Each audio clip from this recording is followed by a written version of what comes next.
Olá, o nosso trabalho é sobre Peter Senge e Alasdair MacTire. Alasdair MacTire, um filósofo que nasceu em Glasgow, na Escócia, em 1929, foi criado na Inglaterra e vive nos Estados Unidos desde a década de 1970.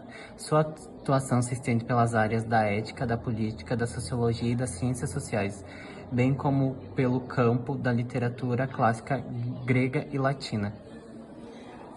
Sua carreira tentando encontrar uma ética marxista que justificasse racionalmente a condenação do stalinismo, mas suas buscas o levaram a abandonar o marxismo por completo, bem como todo individualismo liberal moderno, e abraçar a ética aristotélica. Seu livro After Virtue, de 1981, Um clássico é o produto dessa trajetória, no qual ele afirma que a sociedade contemporânea vive uma cultura do emotivismo, onde a retórica moral não tem pressão real na vida prática e é apenas usada para mascarar as escolhas totalmente arbitrárias.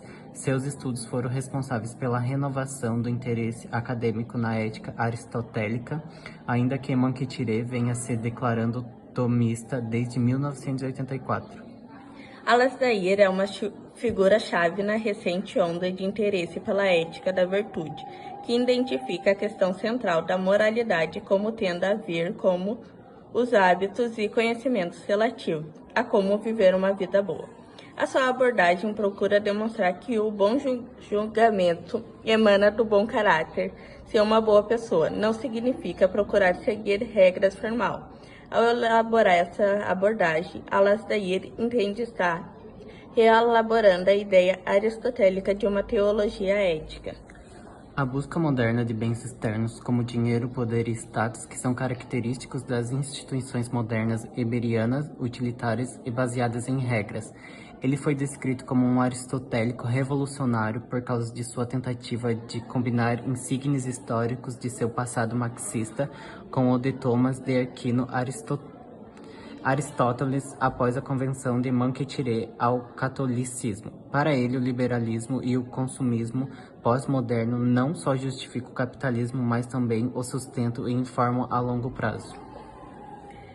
Na abordagem de Alasdair, a filosofia moral contém uma série de características complexas da sociedade contemporânea. No entanto, seu projeto é largamente influenciado pela caracterização em tentar reviver a concepção moral aristotélica, sustentada pela ética das virtudes, descrevendo a sua própria tentativa como uma abordagem peculiarmente moderna.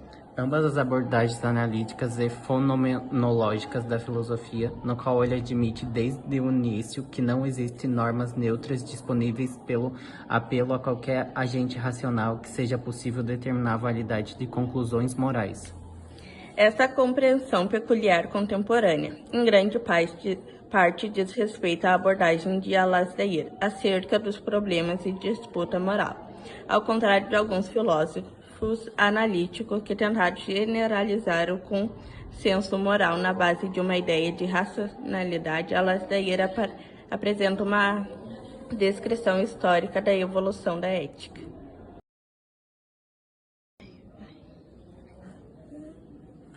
Peter Albert David Sige, um prestigiado filósofo, professor e humanista australiano, considerado um grande defensor dos direitos animais, alcançou destaque popularizando a bioética.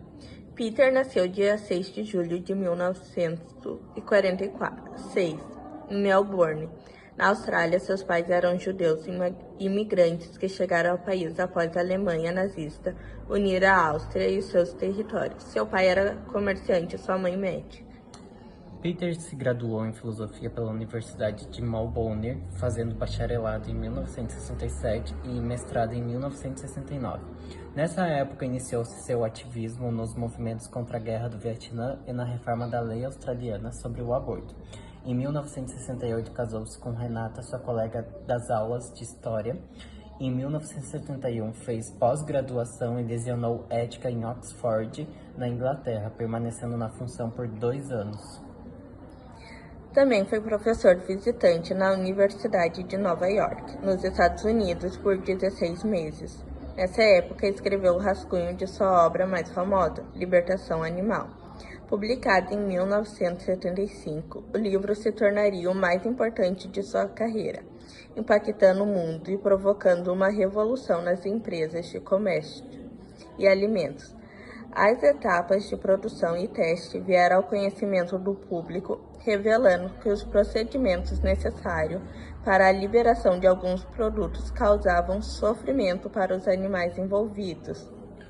Em 1979, veio sua grande contribuição para a ética e para a bioética com o lançamento de Ética Prática. Conhecido como seu trabalho mais abrangente, Peter vai além da questão dos animais, colocando em foco temáticas polêmicas que discutem o aborto, infanticídio, eutanásia, desigualdade social e direito civil. Peter é um exemplo de intelectual engajado, tendo sua produção acadêmica associada a um concreto ativismo social. Em sua trajetória, essa postura lhe rendeu inúmeros reconhecimentos. Foi citado como uma das pessoas mais influentes do mundo pela revista Time, como filósofo vivo de maior repercussão pela revista New York e como humanista australiano do ano em 2004.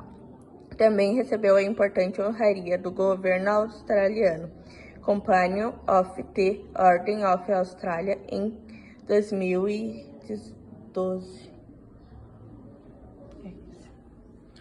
Peter estabelece um princípio ético para fundar a igualdade entre os seres sencientes humanos e não humanos.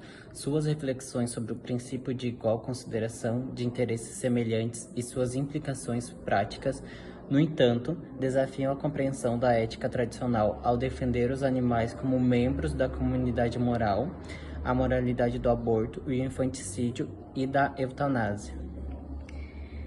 Em 2009, lançou o livro A Vida que Podemos Salvar e criou uma organização não governamental de auxílios aos necessitados. Peter é doador regular de um percentual significativo de seus rendimentos para causas humanitárias. A coerência entre o pensar e o agir é uma de suas características mais admiradas. Regra de ouro de Peter estabelece que se uma pessoa quiser levar a vida eticamente, não pode considerar somente os seus interesses, mas deve igualmente considerar os interesses de todos os outros afetados pelas suas ações. Em alguns círculos filosóficos, há a ideia de que não vale a pena falar do que puder ser compreendido por quem não estudou filosofia, porque não é suficiente profundo. Pelo contrário, suspeito que o que não pode ser dito claramente é provável que também não esteja a ser pensado. O inconsciente é o reino das recordações e emoções recalcadas.